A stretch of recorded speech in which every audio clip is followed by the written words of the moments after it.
Good afternoon, everyone. Shalom, Chosh Hamadid. So we are about to start this panel, this session now, and I'd like to address various elements, various issues that need to be taken into account as far as I'm concerned. You know, there are various factors one needs to take into account while dealing or examining Iranian Jews during modern times, actually from Safavid time zone. One of them is the attitude of Shiism or Shiites in general towards the Jews. One should differentiate between approaches, theoretical approaches, and the real-life situation of the Jews at that time. In theory, like in Sunni Islam, Shiism views the Jews as dhimmis, dhemmeh, people of the book under the rule of Islam who are obligated in certain obligations in return for certain rights and privileges. For example, the payment of jizya, this additional tax Jews and other religious minorities should remit.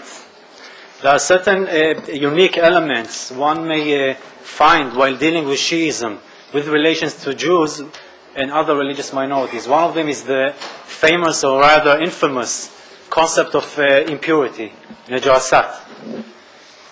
Other concepts include the issue of, or the question of whether a Shi may marry a Jewish woman, for example. Most Shi scholars from Safavid times on argue that this is possible only under certain circumstances in a very specific kind of marriage, which is sireh, mut'a, temporary marriages, for example. Other elements include the question of whether a Shi may consume food, Jewish food. The majority concept argues that Shiis may consume Jewish food or food produced by Jews only when it is food like vegetables, grains, fruits, and only if these fruits or vegetables or grains were not touched by water, which is perceived to be as a kind of a transmitter of pollution. There are some other issues related to Shi'i theory about Jews and other religious minorities. In reality, Jews indeed most of the time are perceived as dhimmis. They indeed paid jizya, and they did follow certain dhimma obligations. One may mention the concept of impurity, which was rather prevalent in 19th century Iran, and in certain cases, in certain areas, was followed well into the 20th century in Iran in some places. Obviously, these concepts, impurity and others alike, had a major impact on the Jews' situation. They would be many times insulated, in certain cases economically segregated, many times abused, and sometimes also actively persecuted. Not all the time, but in some cases we can discern active repression of the Jews. Now, we know about these elements, we have enough evidence about these issues from evidence written by both Iranian Jews and outside Jews, European Jews, as well as European diplomats and other observers telling us about these cases. But I'd like to just quote very briefly 2 sentences written by Shi'i scholars about the situation of the Jews in Iran. For example, the highly important Sufi Zeev Levine from early 19th century argues that, in Persian, Dar har belad va diyar khar, the Jews, khar o bi etebar, khusus dar mazhab shi'e imamiyeh, ghayat marhur, va az daraje etebar durand. In all cities and countries, the Jews are despised and not honored, especially under the Shi'i Imami creed. They are extremely subdued and far from any degree of honor. Another mujtahid, interestingly enough, a Baghdadi Shi'i mujtahid, writing about the Jews of Iran, writing the following. He says that the Jews, zalil tarin azaz zalilan, they are more abject of any other abject religious minorities in Iran. Now, Shi'i texts can tell us about the theoretical approach to the Jews and also about the real life situation of the Jews. We have another group of texts, Shi'i polemics against Jews and Judaism in general, who also can teach us about the tension between Jews and Shiites, mainly 19th century Iran, but a little bit even before that and a little bit later on. These texts, I may add, can also teach us about some communal affairs within the Jewish community. They can teach us also about the level of religiosity within the Jewish community, because some of these polemics use Hebrew texts in order to attack Judaism. Actually, this last point brings me to the following lecture by Professor Yeroushalmi, dealing with the sources about 19th century Iranian Jewry. Professor Yeroushalmi is a well-known scholar of Iranian Jews, PhD from Columbia University. In the last 2 decades, he has been teaching at Tel Aviv University. He wrote numerous articles and books about Iranian Jews, specifically on issues related to literature. Emrani, his PhD turned to a book. He wrote about literature, culture, and history of Iran. He's about to publish very soon a book on 19th century Iranian Jewry. It is a forthcoming book. We are happy to have him here with us. Professor Yeroushalmi, please. Thank you.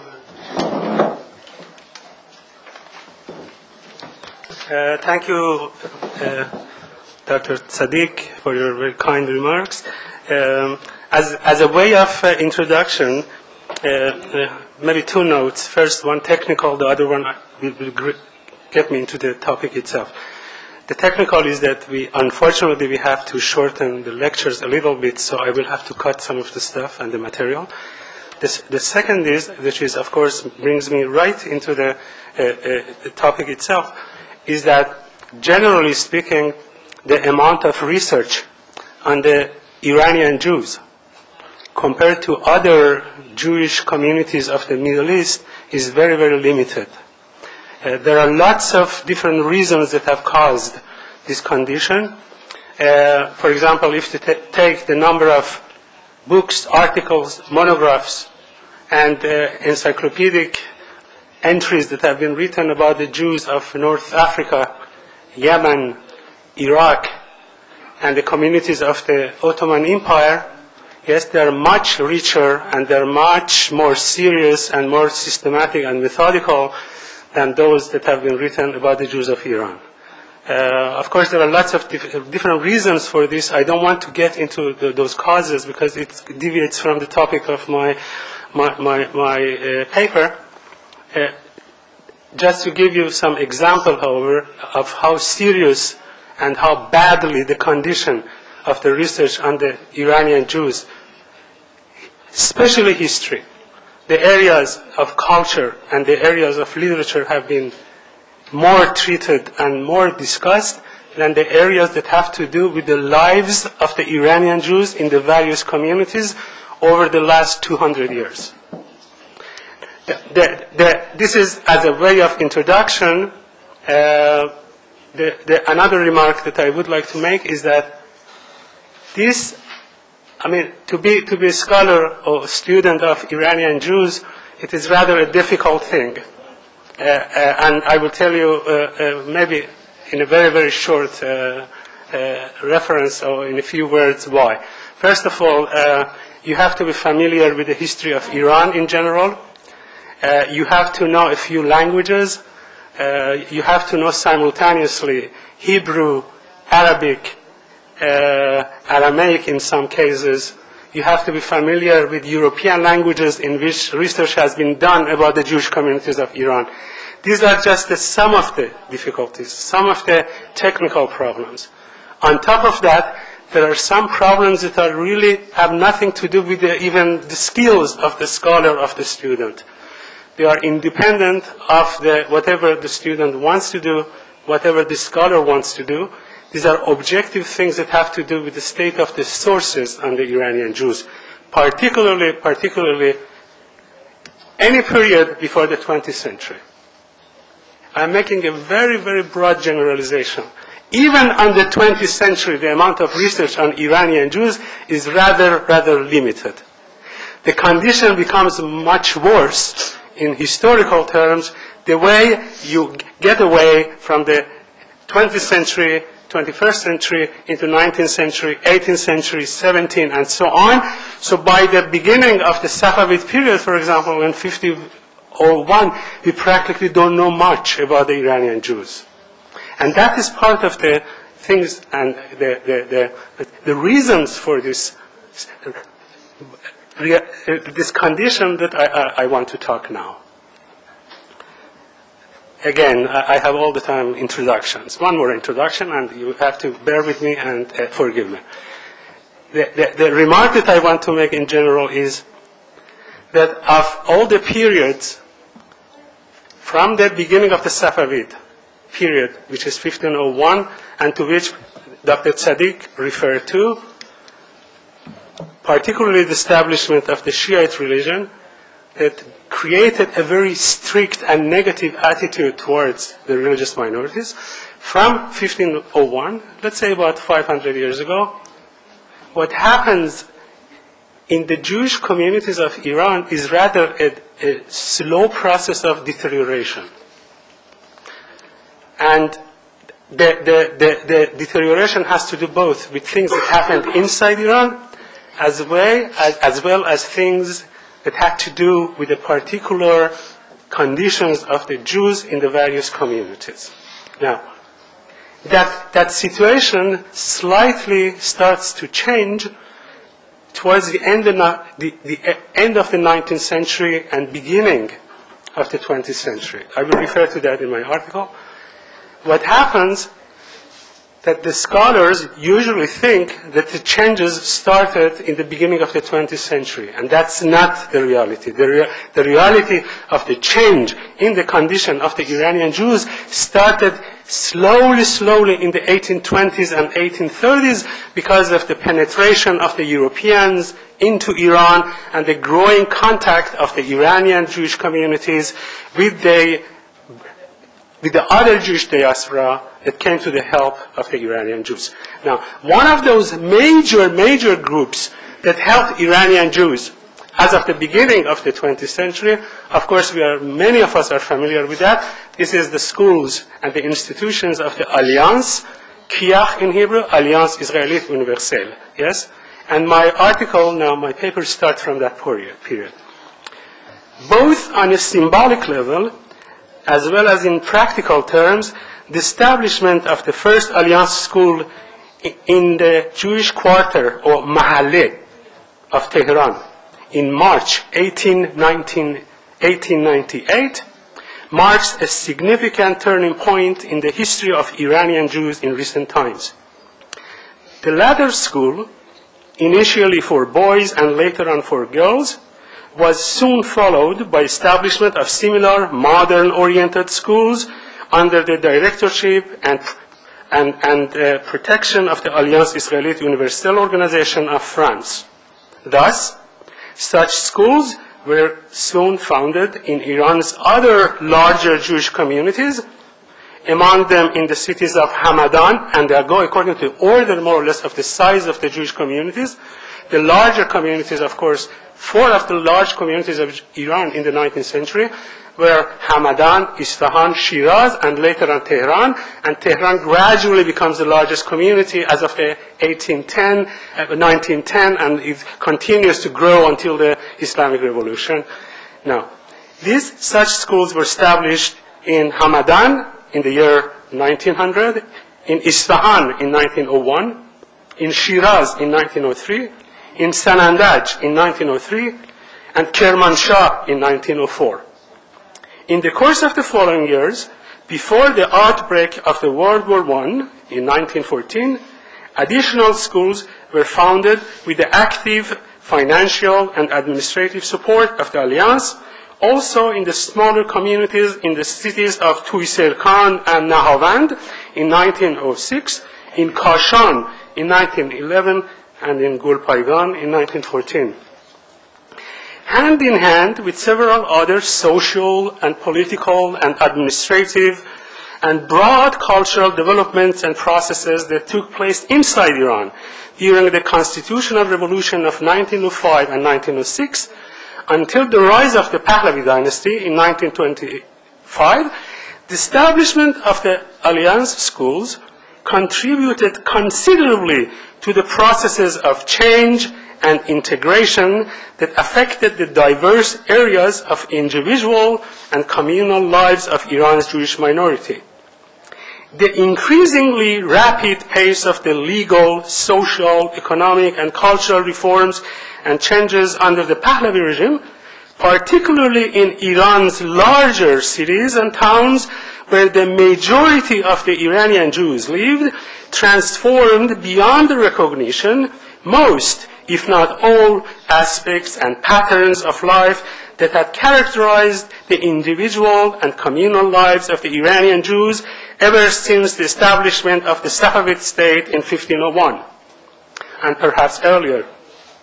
Among the observers and students of Jewish Iranian history in the course of the 19th and 20th century, there is a common tendency to regard the establishment of the Alliance school at the turn of the 19th century as the beginning of the new, quote-unquote, modern era in the lives of Iran's Jewish minority.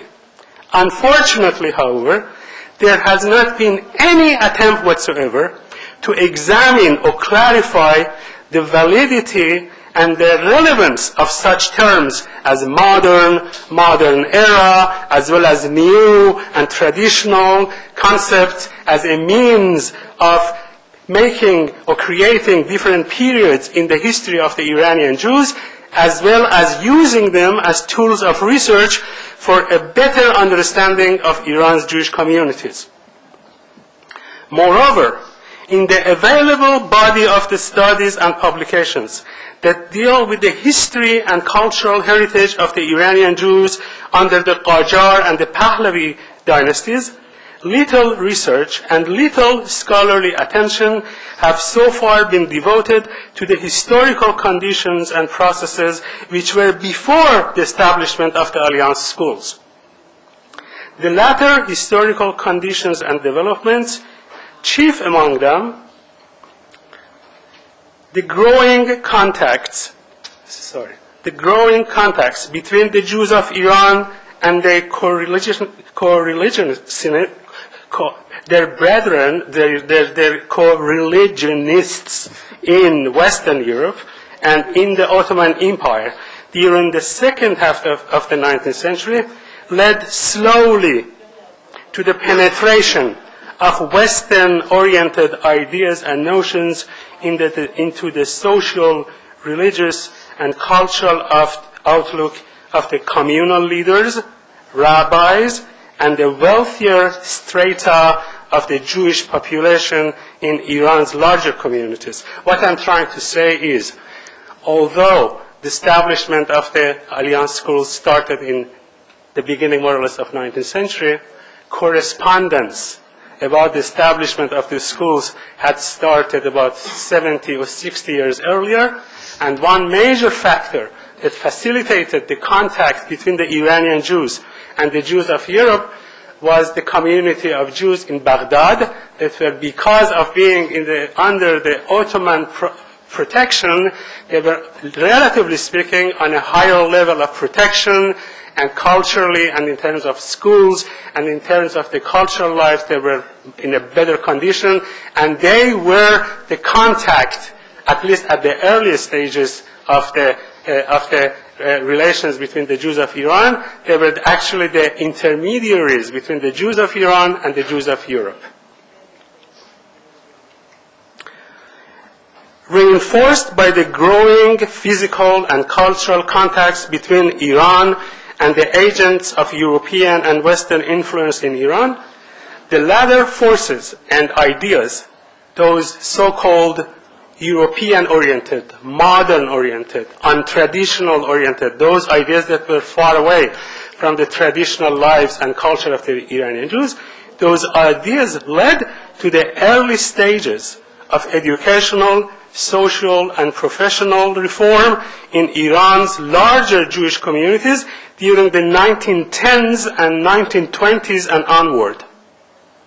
However, despite the considerable importance of the 19th century as a period of continuity on the one hand, as well as a century of gradual and progressive change in the lives of the Iranian Jews, most areas of the general history, culture, and communal lives of the Jews of Iran during the 19th century still wait for systematic research, data collection, and balanced and unbiased examination.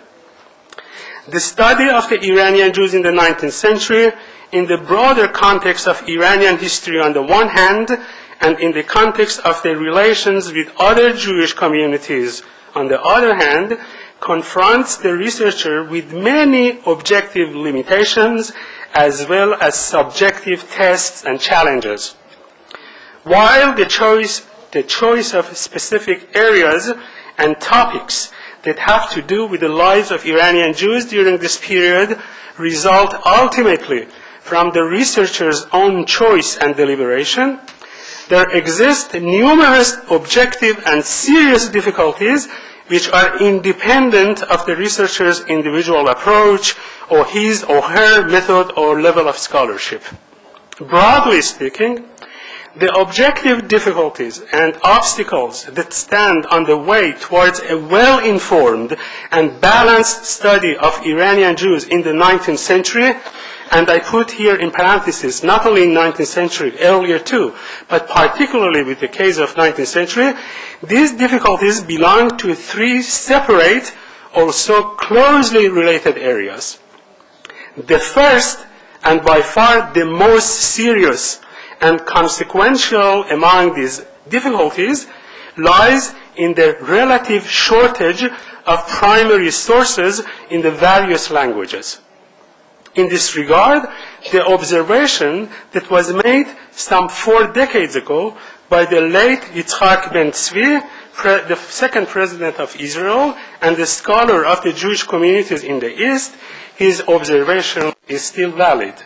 In his words, which were written in connection with the comparative state of research and source materials connected to the history of the communities in the Muslim countries, that is, according to his observation, about the Jews of Iran and the state of the material on the Jews of Iran, and particularly the condition of historical sources on the Jews of Iran. That's what he says. Our scanty knowledge about the lives of the Jews in Iran requires us, it demands us, to dig deeply into the sources and rely on the kind of information which, had they been from other communities, it is doubtful whether we would give to them any importance whatsoever. The lack of material turns every piece of information and every detail about the Jews of Iran into something valuable to their history, and thus we are commanded to consider most carefully any such information, of which even a tiny bit can teach us a lot about this Jewry. Now, the second, and hand in hand with the limited body of available primary and authentic sources concerning the history and cultural heritage of the Iranian Jews, the student of 18th and 19th century Iranian Jewry is faced with a very limited body of scholarship and scholarly work and solid research related to the various aspects of Jewish life and history during this period. Although the studies and publications that have been conducted over the last 6 or 7 decades in European languages, in Persian, and particularly in Hebrew, these studies have added much to our knowledge and understanding with regard to the various aspects of social, communal, material, as well as cultural and religious lives in Iran's scattered Jewish communities. Nevertheless, and I stress this point, nevertheless, despite the scholarship that exists, many fundamental and in some cases the most elementary aspects and patterns of Jewish life in 19th century Iran have received either little or no comprehensive treatment whatsoever. These areas and disciplines, which in the case of the communities of North Africa Yemen, Egypt, Iraq, and the Ottoman Empire have received far more detailed and systematic studies, include the areas.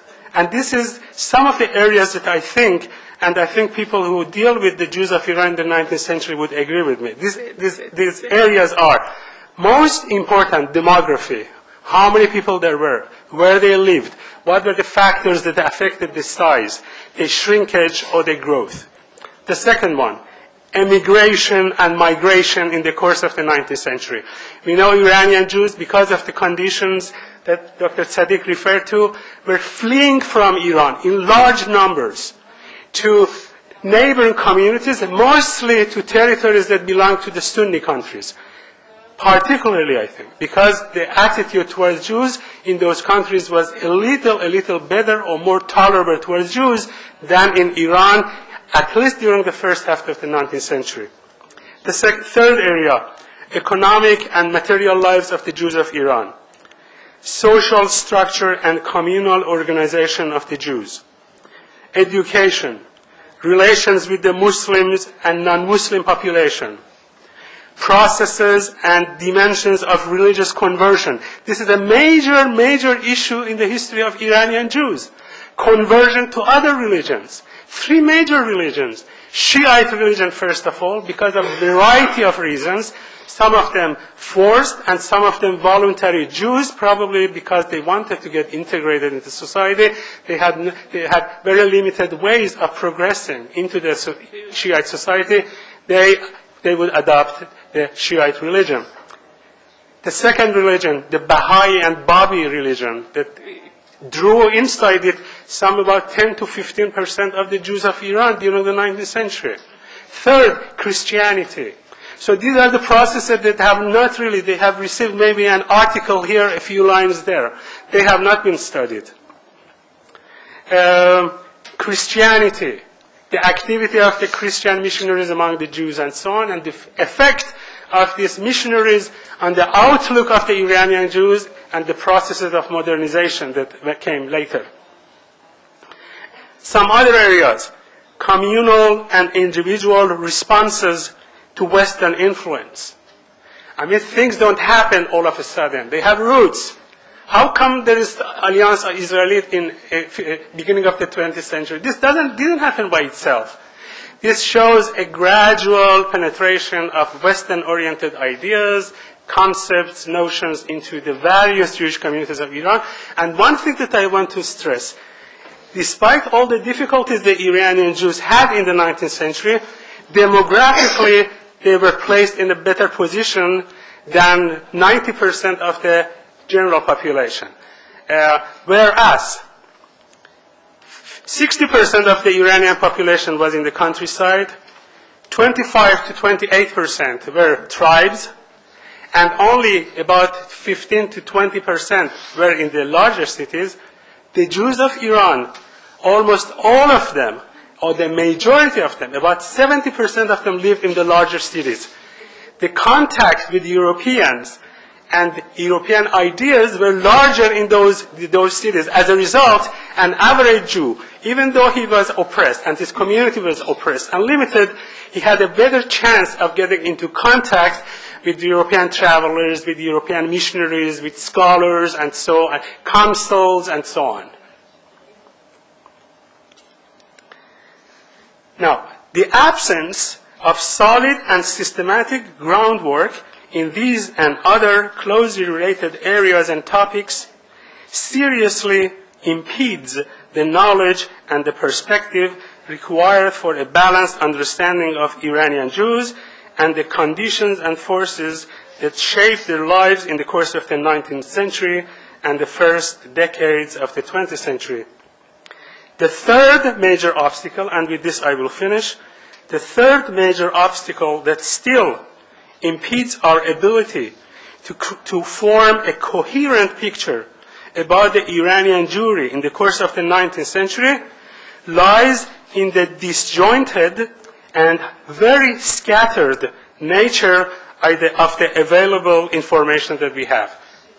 Practically, the information about the Iranian Jews. First, because they were scattered in many communities. Second, because of the condition, because of the cultural conditions, and mostly because of the poor communal conditions that existed in most of the communities, the level of written material and the quantity of written material is very, very low. Not only that, other reasons have caused the fact that this information has been scattered or lost. As a result, we have to rely mostly on the accounts and reports of European travelers, of European agents, and about Jewish travelers who went to Iran and so on, and who provide us about information about various aspects of the Jewish life in Iran. The latter sources, and I finish here, the latter sources of information and data are extremely, and I say it because I have checked some of those. I don't want to get into the categories of the sources. Dr. Donald Tsadik has done a comprehensive work based on the Jewish sources of the 19th century and of the reports of the British consuls and diplomats during the 19th century about the Jews of Iran. So I think people who are familiar with the area and study it would agree with me that the material is extremely disjointed, extremely fragmented, and are found in small, incomplete, and out of context in hundreds, if not thousands, of diverse and oftentimes unrelated primary and secondary documents. Thank you very much.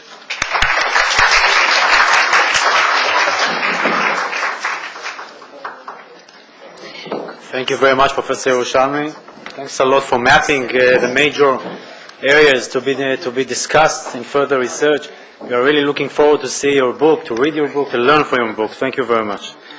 The next speaker is Professor Haideh Sahim. Haideh Sahim is a lecturer at NYU.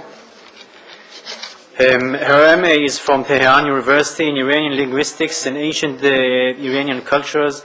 Masters in philosophy from NYU, again in the areas of Iranian history and art history. She published various articles in Jewish dialects in Iran, mainly the Jews of Hamadan. So the Hamadani Jews amongst you can, will obviously benefit from her knowledge on these issues.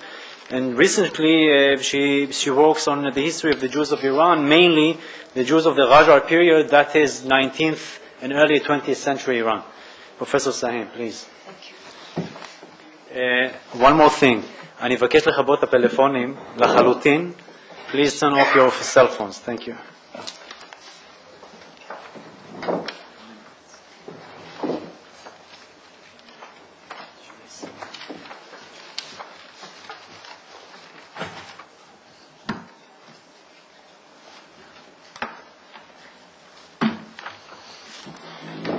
Good afternoon, ladies and gentlemen. Thank you for joining us.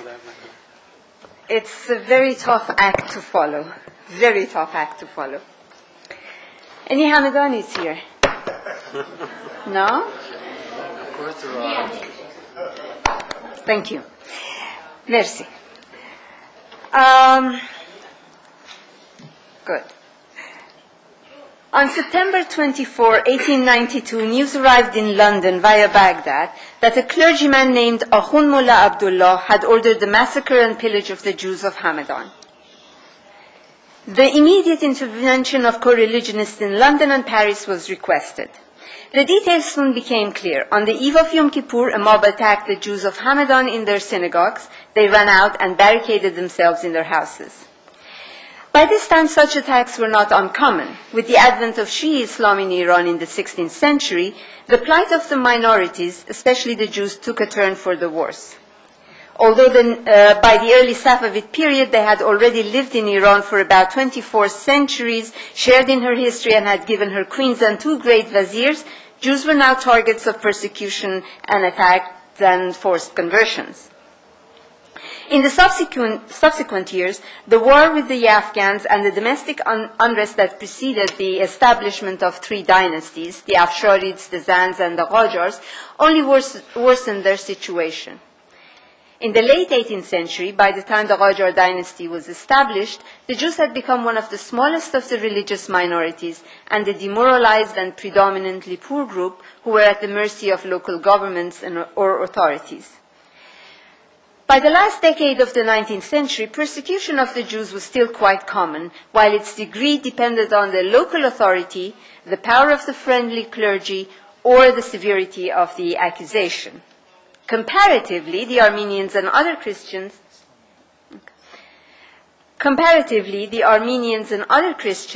fared well, since representatives of Western countries strongly protected their Christian brethren. The Zoroastrians, because of their concentration in areas of British influence, and because of the influence of the Parsis in the British Raj, eventually had some protectors too. The clergy took advantage of the minorities whenever and however they pleased to attract more followers. The major mujtahids, it must be noted, were rarely directly involved in the persecutions, and some of them even helped quiet the frenzy of the attacking mob. Yet among them, the ones who were true protectors of the minorities were quite rare.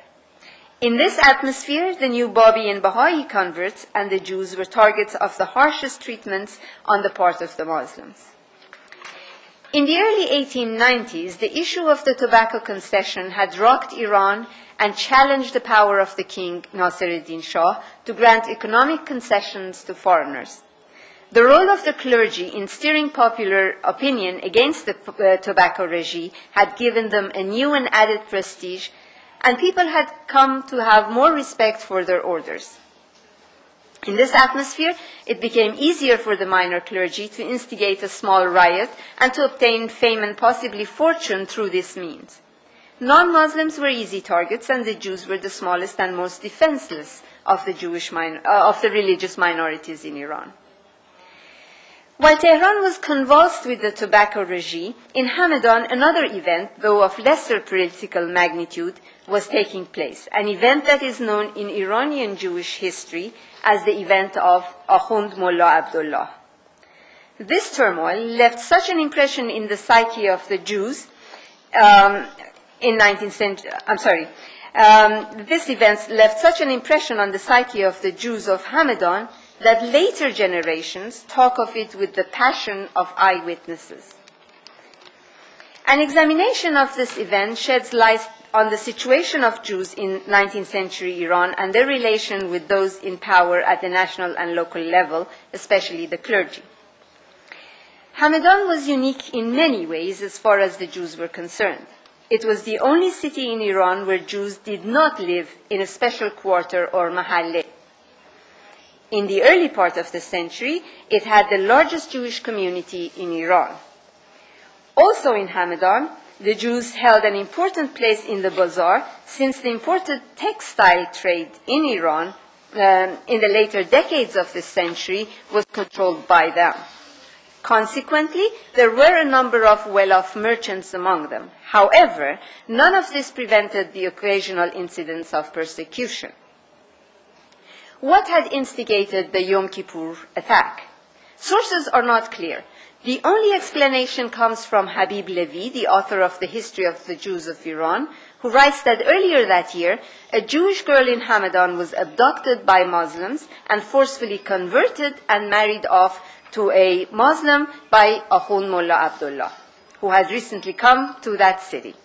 Such kidnappings of Jewish girls were not at all uncommon, and as late as the 1920s and 30s, young Hamadani girls were warned to be alert about such abductions. The mentioned girl's family complained to the governor, who summoned the girl and questioned the perpetrators.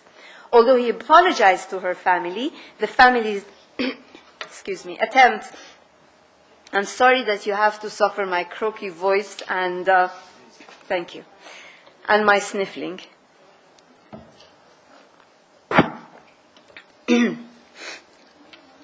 Although he apologized to her family, the family's attempt to obtain her return were futile, and the mullah then instigated the attack. Who was this man? Ahund Mullah Abdullah Burujerdi was the son of Mullah Muhammad Burujerdi, known as Muqaddas or Holy. He went to Karbala and Najaf, where he stayed for 4 or 5 years, but repeatedly did not learn much.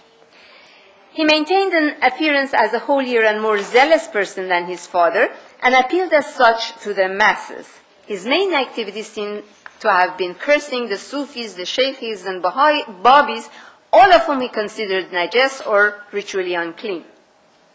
One member of the British embassy wrote that the mullah played all manners of tricks on the ignorant people to make them believe he was specially favored of God and in communication with the Almighty. Of course, a totally different picture is drawn by his devotees. To them, he was the spiritual sovereign of the people, while the Shah was regarded as a fraud.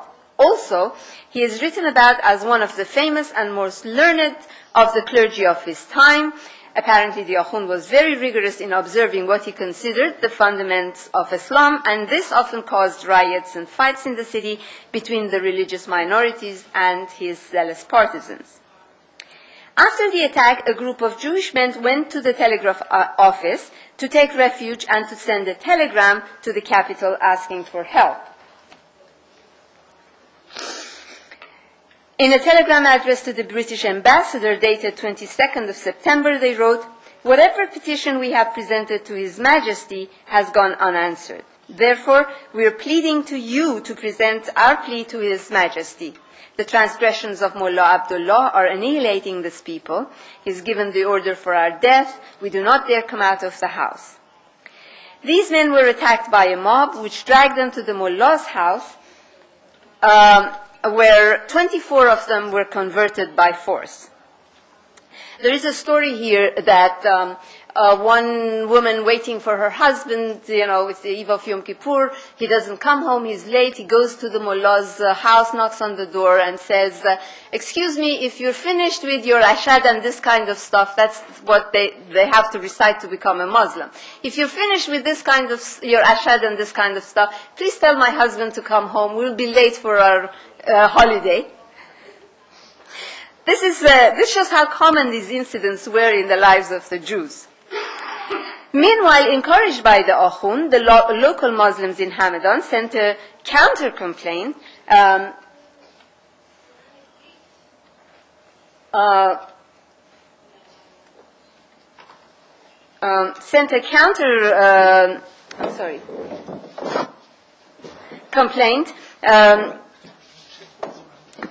protesting against the conduct and transgressions of the Jews, accusing them of violating modesty among Muslims. They claimed that the Jews got drunk and stopped Muslims on the streets and made them dance. They protested that the Jews were not distinguishable in their clothing, and they did not abide by the rule set by the clergy to wear such clothing or a patch. They also stated that the cable sent by the Jews was all falsehood.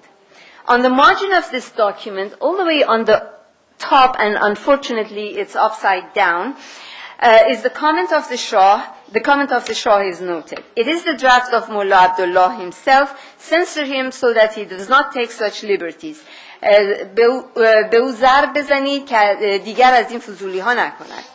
Strict and threatening orders were sent to the Mullah to put an end to the persecution." Now, what happened in the next few weeks is a story of intrigues, local politics, and the complex relationship between the various characters of the story. The Akhund drafted some 22 very humiliating rules and regulations and imposed them on the Jews. The Jews, of course, objected, and finally a dozen or so rules were negotiated, which included Jewish women should wear red or khaki veils, Jews should not ride horses, they should not come out on rainy days lest they defile Muslims, they have to wear their hair in a certain way, they should not wear certain kinds of clothing, they should not build tall houses, and Jewish men should wear a red patch on their coat breast. This down here is the request of those 24 that were converted to Islam, and they want to return to Judaism. If you look at this down here. At the center of this controversy was the Jewish patch. The Jews were particularly resistant to wearing distinguishing clothing, especially the patch, and did all they could to avoid it. And when they could not avoid it, they defied it in other ways. I have a story from my grandmother who said that one of their friends wore his patch on the back side of his pants. And they asked him why he had done so. He said, well, it's covered by my coat, and if I'm stopped on the street and asked for it, I can take my revenge by turning that part of my anatomy to the perpetrator. The tradition of enforcing distinguishing clothing or wearing a patch goes back to the early days of Islam. A distinguishable patch was first imposed by Caliph Omar ibn Khattab in the first part of the 7th century and reached its peak during the reign of Caliph al-Hakim in the early 10th century with very humiliating and strict rules. Indeed, references are made to a yellow Yahudane or Jewish patch in medieval Persian texts where it is also called asali or honey-colored, indicating that such a thing had been imposed on the Jews from time to time. Jews in Hamadan did not accept these rules readily and tried very hard to resist these rules in every way they could. The governor, however, decided to calm the mob at their expense. He accepted the conditions and informed the Jews that they had to comply. Surprisingly, while the unrest supposedly arose because the mullah was worried about the Muslims being defied by the unclean or najas unbelievers, there is no indication that these rules were ever imposed on other minorities, such as Armenians, Assyrians, or Babis. As the persecution continued, pressure mounted from foreign governments on the Persian government and the Shah. Nasir-ad-Din Shah had recently come back from his third trip to Europe. It seems the achievements of the Jews of Europe had made some impressions on him. Furthermore, the representatives of European Jewish organizations made it a point to bring the problems of the Iranian Jews to the monarch's attention. In his meeting with Lassalle, the king frequently stated that all his subjects were equal and he would protect all of them. Nasir-ad-Din Shah was very concerned about what the British and other foreigners thought about him. An article of the London Times dated November 10, 1892, in which the rising power of the clergy and the king's loss of control was mentioned, upset him very much. It may be that these criticisms spurred the Shah to take more forceful action toward the riots in Hamadan. Strict orders were sent to the governor of Hamadan to establish peace and to arrest Mullah Abdullah and to send him to Tehran. And by late September, half a battalion of troops were ordered into Hamadan to maintain order. The local political situation, however, was not in the favor of the Jews. The governor had snubbed and angered the local khans who commanded the troops. They deliberately delayed collecting their forces, and instead only 2 horsemen were sent to remove the mullah from town. People were alerted to the mullah's impending departure, and the mob gathered, seized him, and brought him back. The next day, the bazaar closed, the governor's house was pillaged and demolished while he escaped. Excuse me. Give me more minutes for the coffee.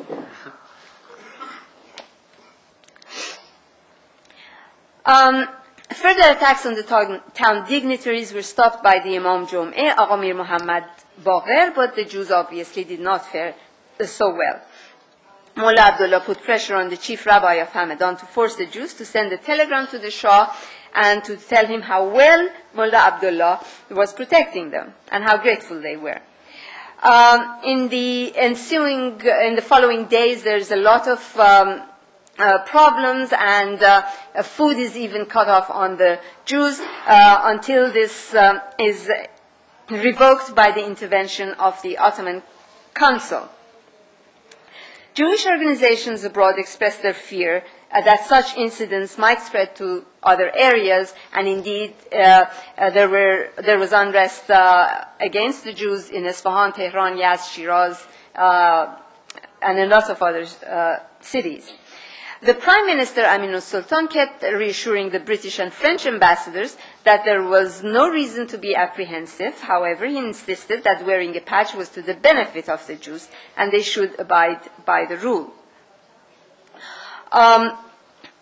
This turmoil and the bringing Mullah Abdullah out of Tehran created such an issue for Nasiruddin Shah that he had to eventually order the troops to be sent to Hamadan, which fortunately did not happen because otherwise there would have been a civil war, and to bring him over. But this move had apparently the desired effect. A telegram signed by 19 of the mujtahids of Hamadan, including the Imam Jum'i, Agha Mir Muhammad Baqir, begs the Shah to reconsider and not to punish the people of that city because of certain ignorant individuals who had rebelled against the Shah and are well deserving punishment. So, but even Haj Mirza Hassan Ashtiani, the famous mujtahid of the tobacco regime, also sent a cable begging the prime minister to intercede with the Shah and pardon the people of the Hamadan, And the Shah decides that the people have to return the governor with the proper honor before he removes his troops. And the mullah, of course, realizes that things are getting very bad. He writes a letter to the Shah. But he does not leave Hamadan until actually Ashtiani sends an invitation and asks him to go.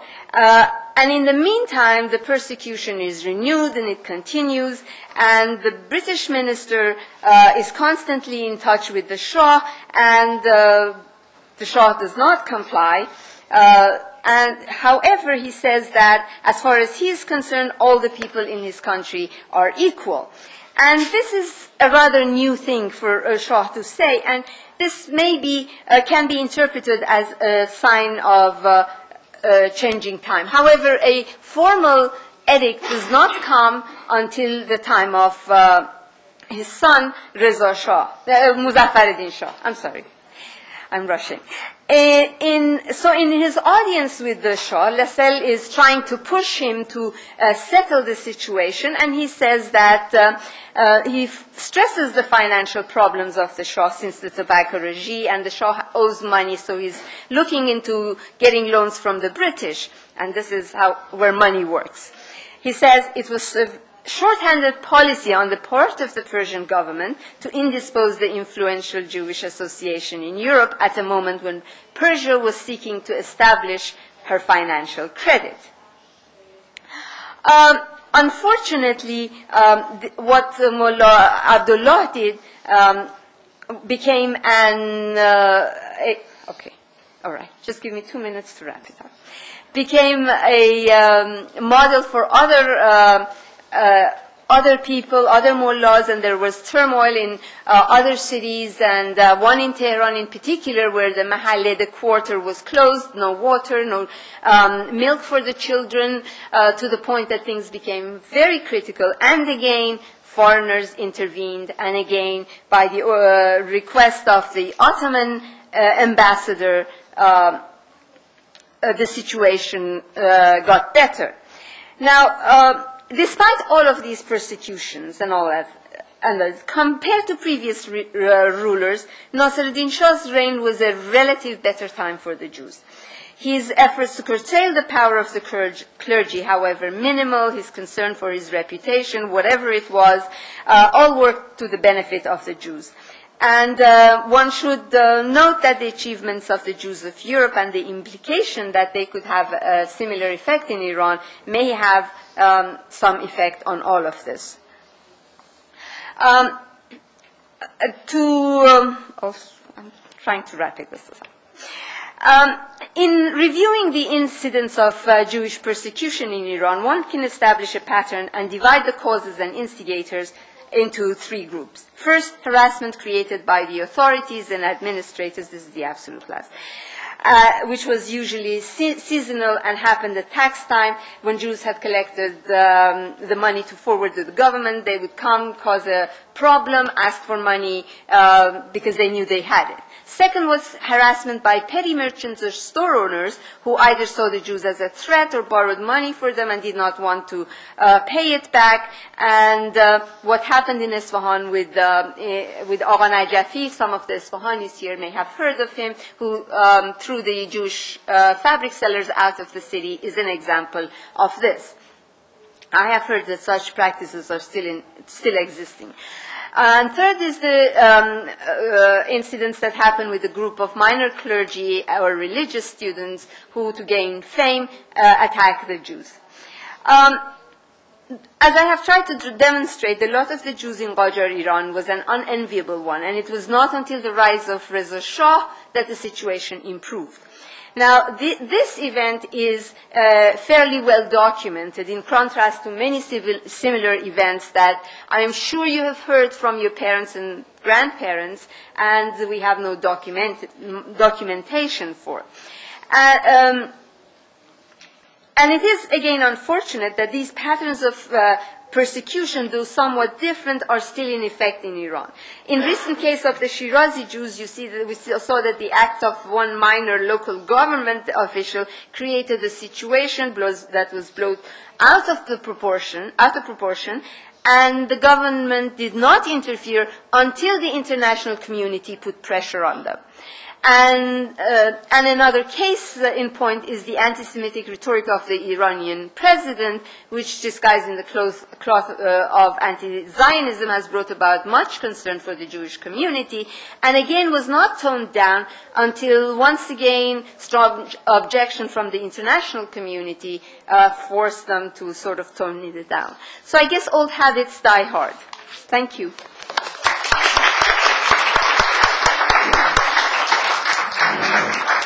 Thank you very much, Professor Sahim, for the instructive and highly detailed presentation.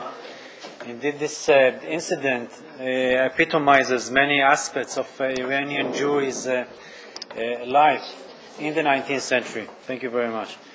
Now, the last but not least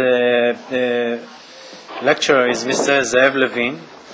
Mr. Levine has his MA from Tel Aviv University. Nowadays, he's writing his PhD at the same place, Tel Aviv University. He's a researcher of Jewish communities in Iran, as well as Asia in general. He has written several articles on this issue of Jews of Central Asia. Please, Mr. Levine.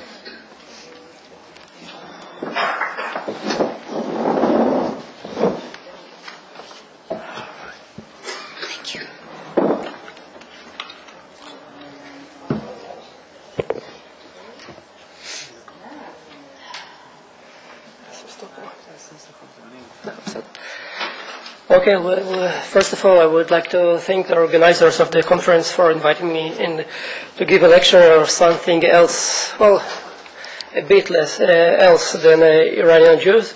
My lecture will concentrate on the issue of the relationship, interrelationships of the Bukharan Jews with the Iranian Jews, and I will also start with the tradition of this panel with personal notes to the public and to organizing committee. Well, first of all, if I could echo the speech of Professor Yeroushalmi, everything he said could be applied also to the Bukharan Jewish community. According to sources, problems of research, totally just change the titles from Iranian to Bukharan Jews, and it will be the same. And to echo the second speaker, I am also a bit ill, and again, I beg for your apology for my coughing, sniffing, and well, I hope I will hold on for the next 20 minutes. So, I apologize. Okay, so, dear colleagues, friends, during the few following moments, I would like to draw your attention in order to discuss what could be called, in the process of this conference, as the Northern Diaspora, which is known, the Northern Diaspora of Iranian Jews, which is known as a collective term, the Bukharan Jewish community. If it was a Bukharan-sponsored conference, I probably could claim the opposite, but still saying the same. The title of this paper identifies two different groups of Jews that coexisted in the same geographical space, which was first since 1864 geographically identified as Russian Turkestan, and later, after the Soviet Revolution, divided through the 20s into semi-separate republics with Jewish population concentrating mainly in one, which will be later named Uzbekistan. Before digging into the subject, I would like to devote a few moments in order to make an effort to identify the participants of the following events. In other words, I would like to try to draw some definitions in concern with subjects of this paper. The Iranian and Bukharan Jews. If we will use a geopolitical determination, we will logically sum up that Iranian Jews are those who live in Iran, so Bukharan Jews should be the one who lives in Bukhara or Bukharan Khanate. The definition is logical and simple, but there is one problem, which lies connected with the fact that Bukharan Jews who had lived not only in Bukharan Khanate, nor the city of Bukhara. So it seems that the definition is not geopolitical in this concern, but something else. And it was created, actually it was created by Russian jurisdiction, and never used by, as it is, as a self-determination by Bukharan Jews. But we will come back to this determination later on. If we will ignore the geopolitical definitions and will instead try to draw the color and impose the cultural one, we will find that both the communities, Iranian and Bukharan Jews, were claiming to be one of the ancient minority groups living in the region. Both were well assimilated into their cultural environment, and both speaking some Persian dialects. In this sense, in the late 19th century, the common ground between the two communities was wider than the one which divided them. If the geopolitical divisions ignored, one again could assume, as already manifested above, that Bukharan Jews were part of the Iranian Jewish diaspora, divided only by the Turkmen Desert.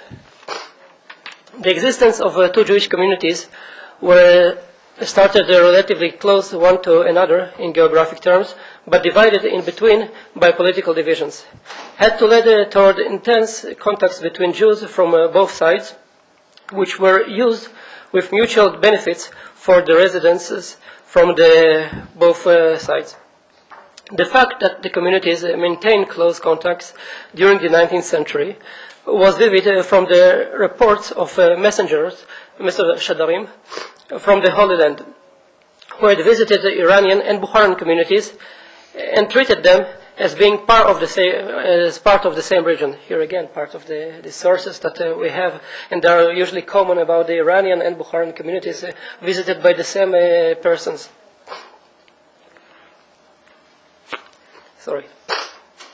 In time of despair, these contacts allowed the Jews from Mashhad, for example, to flow to Bukharan Khanate, when in 1839 there was a plot against Mashhad Jews, and many who refused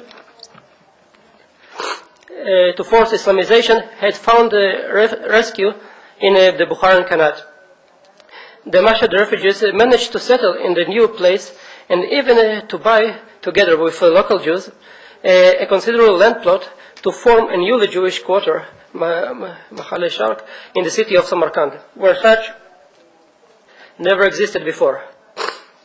Beginning with 1864, when Russians conquered vast areas in Central Asia and they created a province of Turkestan, they made a radical geopolitical and economical change, which affected local population as a whole, but for most it was a great change for a Jewish population, because the major change was that the government introduced and imposed a civil law system which was divided from the religious one, and thus brought emancipation for religious minority groups, of course for Jews, in the region, which were no longer obliged to subordinate to Muslim regulations.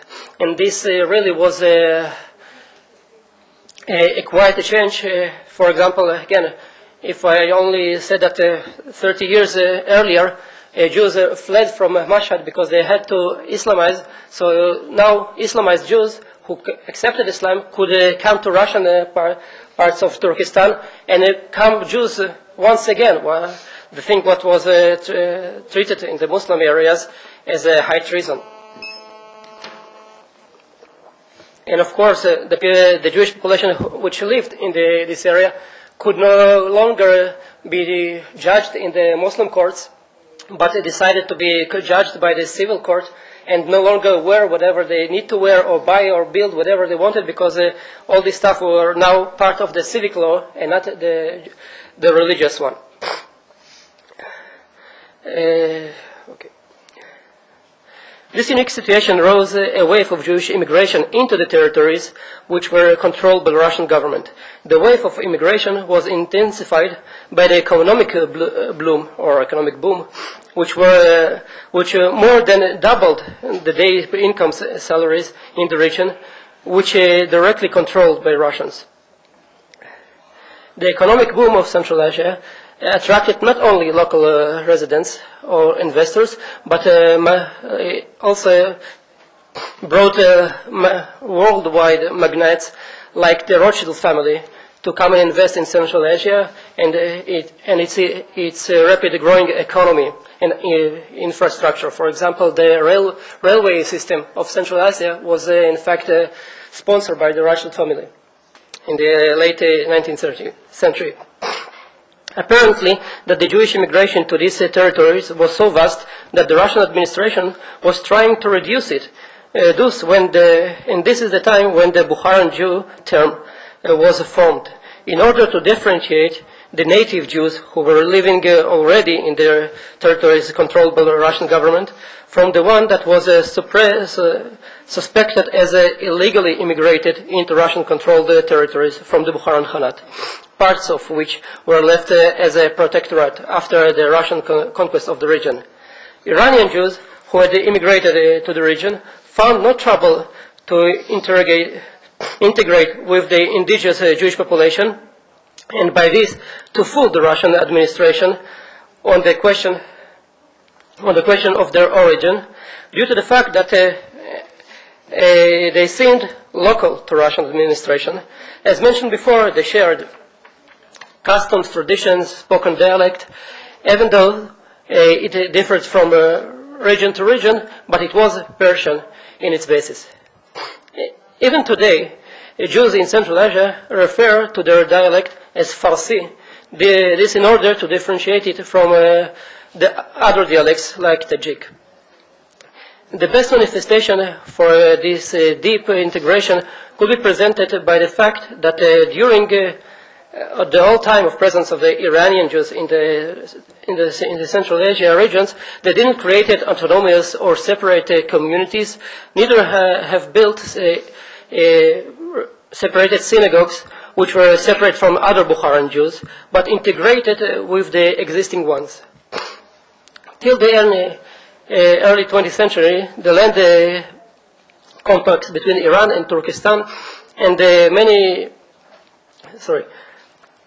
till the early 20th century, the land contacts between Iran and Turkestan were active in both directions. And many Jews from Central Asia used this land route through Iran in their pilgrimage to the Holy Land and back, or when developing their commercial contacts, for example, with India. In 1917, and the Communist Revolution had put an end to economical bloom in Central Asia. Many from the Bukharan Jewish community who had to flee from the region in order to save their lives from the new regime had chosen the land route to Iran in doing so. It is a quite interesting fact, but the Ashkenazi Jews who lived in the same area did not use this route, but rather preferred the Black Sea road to go to Palestine or elsewhere. The land road through Iran now became a one-way road, which was used to escape from Soviet Union, and surprisingly enough was active till the mid-30s, long after all other borders were shut off. Apparently, During this time, some thousands of Jews, which formed as much as 10 or 20% of the total Jewish population in Central Asia, used this road in order to illegally flee from the communist regime. The refugees found their shelter in Iranian Jewish communities this time, which will help them during the time they stayed in Iran. Meanwhile, the new Soviet regime devoted much efforts to develop separate nationalities within the Soviet Union. And the Bukharan Jews were lucky to be recognized, or lucky, I don't know if they will be so lucky, but they were lucky to be recognized as a separate national group. As an outcome of this policy, special attention was devoted toward their cultural and educational development, during which their unique language was recreated, and it meant to exclude them from all other Jewish groups, and of course other groups in the region which spoke in the Persian dialects. During the 70 years of a communist regime in Central Asia, this policy was revised once and again, and in the end, the Bukharan Jewish community in Central Asia meant to be as other minority groups, Soviet in their content and assimilated into their environment in their form, which soon became Soviet as well. One example that I will just bring could be formed from the new flowing literature of the Bukharian Jews. And Yochai, of course, knows the example of Mordechai Bachayev, and it will again echo some other stuff that we heard concerning the Jewish Iranian literature. We heard earlier today. Mordechai Bachayev was a young communist scholar who was very eager to promote and to develop the Bukharan Jewish language. In this effort, he was writing prose and also lyrics, and of course, in this time, most of his lyrics were concentrated about the communist regime.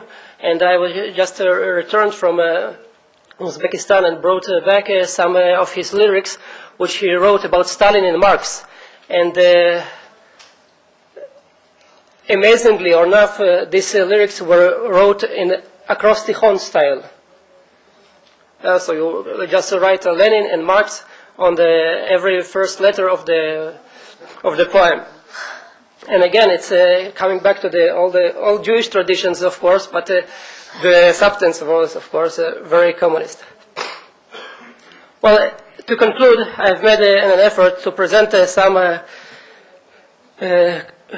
episodes in the cooperation between these two communities of Iranian, Bukharan Iranian, and you saw that the border is very vivid and hard to put a line between the two communities, if there are these two separate communities. Their relations were influenced and developed due to the geopolitical shifts in the region. It seemed today that the Soviet and the Iranian revolutions brought an end to many centuries-long history of Jewish presence in the region. Today, only a handful of Jews remain in Central Asia. Well, this Sunday, when I was searching after remains of the Iranian and Bukharan Jews in Tashkent, I went to a newly reconstructed Bukharan Jewish synagogue. In this part of the world, it seems that the newly marbled walls in the synagogue meant to be as a silent monument of what it used to be, but not anymore. One of the elderly people who was present in the synagogue and didn't look very much like a Bukharan nor Iranian Jew turned toward me and asked me, on a language I heard in my grandfather's house, "Irzi and of course it's Yiddish to being, are you a Jew or not? And There's, of course, a Ashkenazi Jewish synagogue in the city, but his presence in the Bukharan Jewish synagogue and the fact that he is working there manifests most of all that there are no Bukharan Jews left in Tashkent to handle the synagogue. Well, thank you very much for your attention.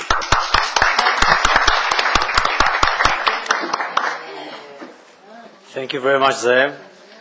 Indeed, we can see how fluid the borders, or flexible, resilient the borders between Iran and Bukhara are, or between Bukharan and Iranian Jewry. Thank you very much. So I'd like to open the session for questions. Please, Professor Kazemi. Very fine presentation, but I have a question for David Yeroushalmi. You mentioned that 7% of 19th century Iranian Jews were Arab. I want to push you to tell us about those Jews who were in rural areas. What did they do? Were there Jewish villages? What was the economic basis of their lives in the villages? Another question to others, or just one? Okay. You see, the information we have about again, the information we have about this 25 to 30% is very, again, minimal. And it's completely by chance. And what was the chance that we did get information? It is mostly, in two ways. One was the missionaries that were active in the various communities on their way from one Jewish community to another. And I have to add that most of these missionaries were committed to converting Jews only. That was the agreement between the Qajar government and the London Society, for example, for promoting Christianity. That was a British establishment. So these missionaries have given us some information about these people. According to what we learn, they were usually in very lower socioeconomic level, but they were more protected actually than in the larger cities. Whereas in the larger cities, they were from time to time, as we saw, they were exposed to various pressures and persecutions and attacks. In the villages, they were on the margins of the Muslim society, but they were in very good relations with them. And what they did, there are lots of small doctors who were there, Jewish doctors, who served the local village population. The second profession that was very common among the villagers was, for example, tailors, shoemakers, and stuff like that. Yeah, and this is one part. The second part of the villagers were in Iranian Kurdistan, the majority of them actually, according to what we learn. And in those areas, at least according to the information that we have from the 1820s and 1830s, some of them had land, which was very, very unusual from the rest of the Iranian society. And they were they had cattle, they had land. For example, I could give more information about it around both Sanandaj and Kermanshah, for example. There were Jewish villages.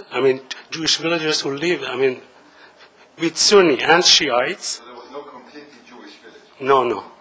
They were between 5 to 10 families, at times 3 to 4 families. Very, very small numbers. I want to add something to what David said. In my research around Hamadan, I have come upon almost no villagers. And I have looked and asked, and they always come and say there were no villagers around Hamadan. Everybody lived in the city. I have, however, come upon, and this only through a story, about one person who was a shepherd. So I am not so sure how accurate that information is, because if there was a shepherd, there must have been some cattle somewhere. However, again, when I visited my father's house, the house was built so that there was something that in the 70s when I visited that house where he was born, There was something that at that time they used for coal, but it could have been a little stable or of some sort.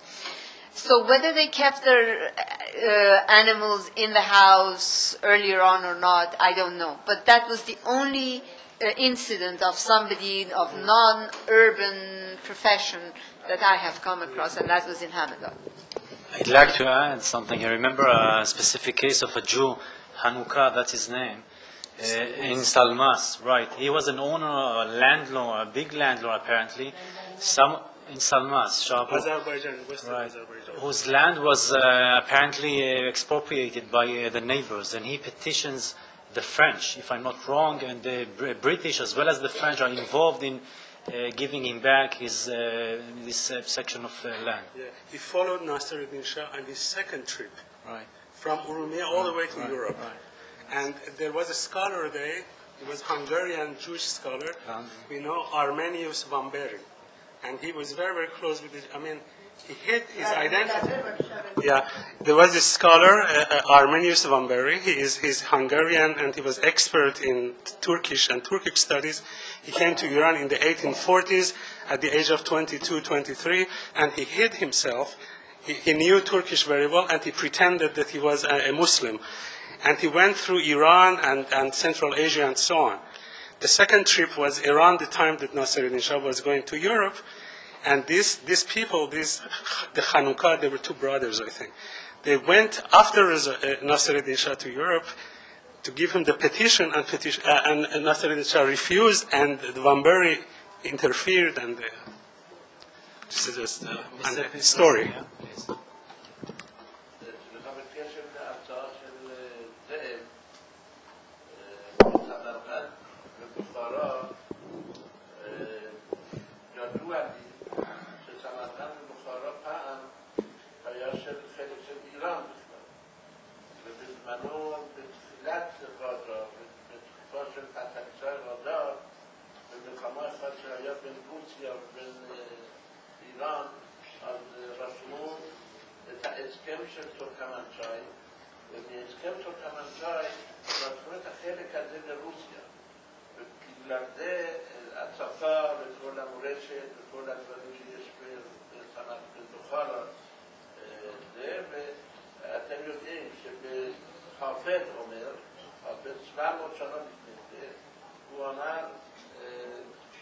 اگر آنطور که چیزی به دست دارد دل ما را به خال هندیش بخشم سمرقند و بخارا را چه ایران بیافم آدم این پله شهر مقصه شران و بخلان و مگر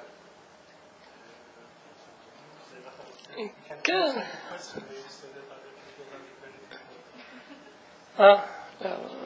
זה יהיה ארוך. It wasn't a question. טוב, שוב, ההרצאה שלי נגעה למאה ה-19 וראשית ה-20 ולא English, okay, so my lecture, I was asked about why I didn't concern that the regions of Samarkand and Bukhara once were Iranian and they didn't spoke about this issue. So my answer is that my topic was about the relations in the late 19th, early 20th centuries, and again, we are in the Iranian Studies Center, so everything in the world concerning Iran, and for as we concern, or could concern, everything in the world once was Iranian, so we can deal with. One last final question for Yaakov, please. I would like to add a minor source to all the sources you mentioned, and this is the religious objects, which I understand is not dealt with, and I would like to give two examples. One is a new find which was published not so long ago, a year ago, by Professor Shaked and myself, a Torah pointer which was found in Afghanistan, and is written in Hebrew letters the way that the Iranian Jews write, and it includes Hebrew, Persian, and Jewish Persian. So it gives us, Wonderful. Dated. I mean, it can be dated to the 12th century, which is a good source. Then I lately dealt with a few Torah cases which had dates on them. 1861, 4 cases to the end of 1869 is the latest one. And one of the professions that is mentioned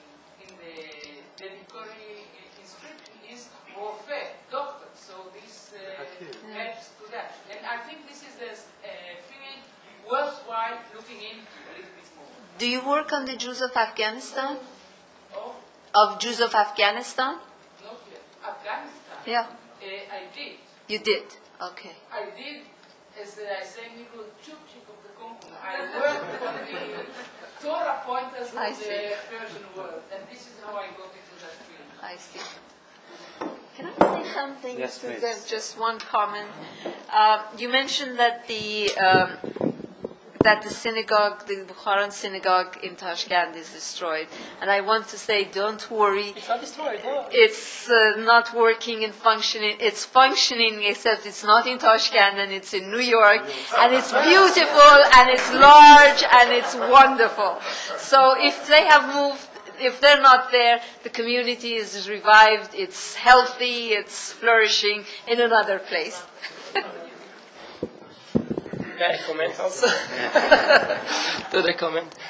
Well, I didn't even start it with the Bukharan Jewish community today, and this community is one of the examples of the, I don't know, of what community could be in the worldwide, etc. And every community could only, I don't know, be jealous about the money spent and all around. So, of course, but what I wanted to point to that. In Uzbekistan or Central Asia, the life is dying, and probably all the same will happen in the few decades in Iran.